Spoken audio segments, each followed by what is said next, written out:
Don't rain on my parade. Bears fans are excited about the moves. Yeah. They should be, addressing the offensive line. I think they've been very active in free agency. I think Ben Johnson has been very vocal about what he wants. He's getting familiar guys.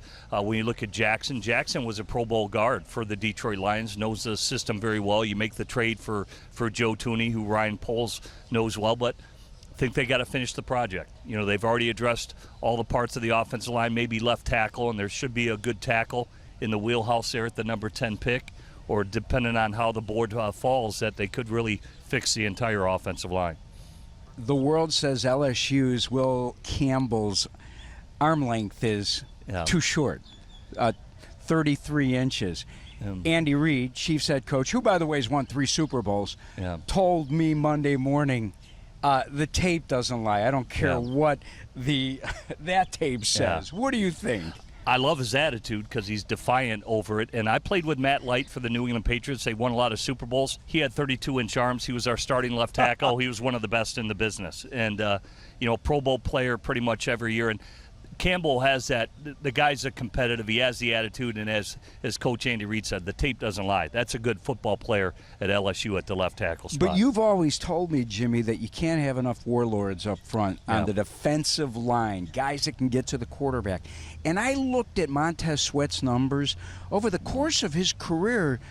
My friend, he's averaging only 6.9 sacks a season, so he's not DeMarcus Ware. What about defensive line at number 10? Yeah, I think both interior. This is a very good defensive line draft overall. There's a lot of good players that are there at the D tackle position as the edge rushers. There'll probably be 4 to 5 edge rushers that get drafted in the first round. Guys like Mike Green. There's even later guys in the draft like Jackson, who I think is going to be a really good player. And, we'll see where the Bears go. But your key is you want your 2 outside guys. If you can get 10 sacks apiece or 20 sacks total from your 2 outside guys, you're cooking with gas. The teams that do that, typically they're playing in the championship games. They're playing in Super Bowls, i.e. Philadelphia, and how they pretty much destroyed Kansas City. Look at their 2 outside guys, but look at the 2 war daddies inside. Drafted Jalen Carter, who the Bears probably had a shot to draft. And then, of course, you look at the development of Travis Davis. Those guys freed up the guys on the outside. So both interior and there's good edge rushers. And ideally, guys like Javon Dexter, they're going to continue to develop. But, D-line has become almost like a pitching staff. It's almost like if you look, growing up as a kid, Nolan Ryan was going the distance, right? He's going the distance. J.R. Stewart was going the distance. Roger Clemens was going the distance. Now they have a rotation. Guys are going 6 innings. Oh, the pitch count's too heavy. Let's bring in the middle reliever, and then they bring in the closer.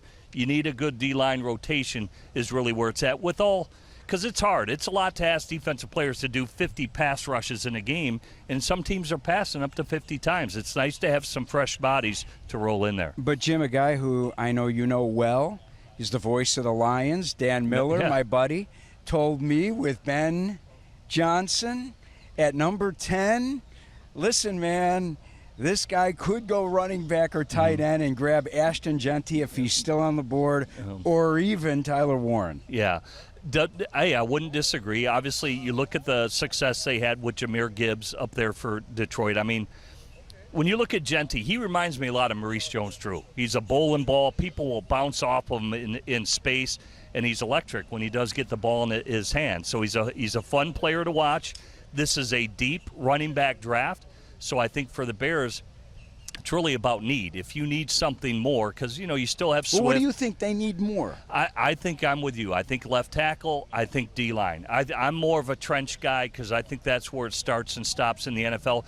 To me, specialty players, they're a luxury. They're a luxury, and this draft has a ton of running backs. They're literally, when I was down in Mobile at the Senior Bowl, there was about 10 running backs there.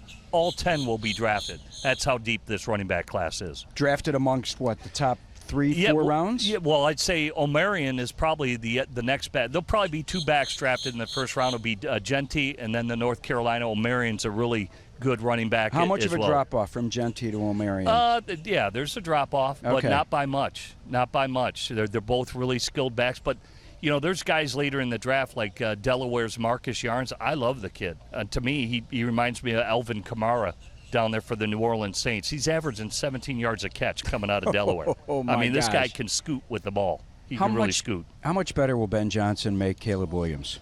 I think much better. I think Ryan Pohl's been pretty adamant about there were some steps that were missed in his development, which is crucial as a young quarterback. So those steps will not be skipped with Ben Johnson. I know Ben very well. He's a very detailed-oriented guy, and he's going to bring along young Caleb the right way. There's some things that he's going to have to do, and again, that's what you need for the development of a quarterback, because if you're starting things over and over again in terms of a new offense, new terminology, he's got to learn about his protections. Those sacks can't happen the way they did a season ago because you're just hurting yourself on staying on schedule. And Ben, I think, is going to be a stickler with the attention to detail. He says he's intense. Is that okay for a first-year head coach? Can you be really intense and demanding with today's player? Sure. He can be intense with the Bears players. You want to know why? Because they haven't won enough. All right, they haven't really earned the right to say anything as far as I'm concerned. I know people have been upset that I've been saying that, but enough of the talking. Enough of the talking. We need more playing. They have a responsibility that they've got to do to go out there and execute plays. And I think, from a head coach to be adamant about what he believes and what he knows needs to be done, the players kind of got to go with it. They haven't been winning enough lately to say anything, quite frankly. Jim, I know that you've had the opportunity to talk to all the head coaches, general managers in the league on Sirius XM, where you host your afternoon show. Where do the Bears size up in the NFC North now? I think if they continue to build, I think the NFC North is one of the more tougher divisions. You look at all the work that Minnesota has done. They've signed a lot of guys in free agency. Green Bay's been typical Green Bay, but they were one of the youngest, and they've developed their young skilled players correctly. Obviously, Jordan Love, they've made the playoffs. They're a talented team. Detroit lost their continuity, but is primarily with the coaching staff. Luckily, the Bears benefited through a lot of those guys, and we'll see where the Bears can go. But I think it's very competitive. But just quarterback-wise, I think the Bears, because you'd say J.J. McCarthy's a rookie, Bears have an opportunity, with Caleb develops. You'd probably put him as the third best quarterback in the division right now, but the sky's the limit. He is very talented. Now get the pieces around him. The players got to start to perform in a tough division, but they've got a chance. They legitimately have a chance. Is it tough to quantify how many wins a coach like Ben Johnson might be worth to this team? Yeah, I think it is, because I think, in the first year, you're laying a foundation. You want things to be done correctly, the way you've laid them out and how you want them executed, and the players shouldn't be fighting that at all. But they should be better than 5-12. Yeah, I do agree with that. I think they have the talent level and the players that they've added. They'll be competitive, much more competitive in the trenches. And a lot of it is coaching, too, with situational play. A lot of times the Bears lost the games just due to situational play alone. Guys not paying attention, i.e. the Washington Commander game. I mean, that stuff just can't happen. It can't happen. Players need to know what their responsibilities are, and they need to go out and execute and perform.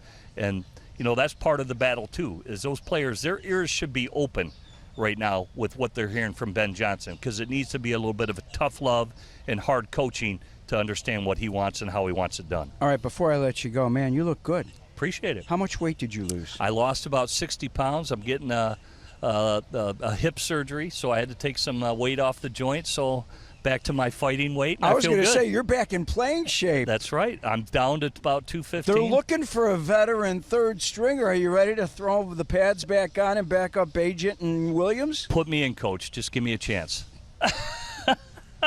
Love you, man. All right. Good to be with you.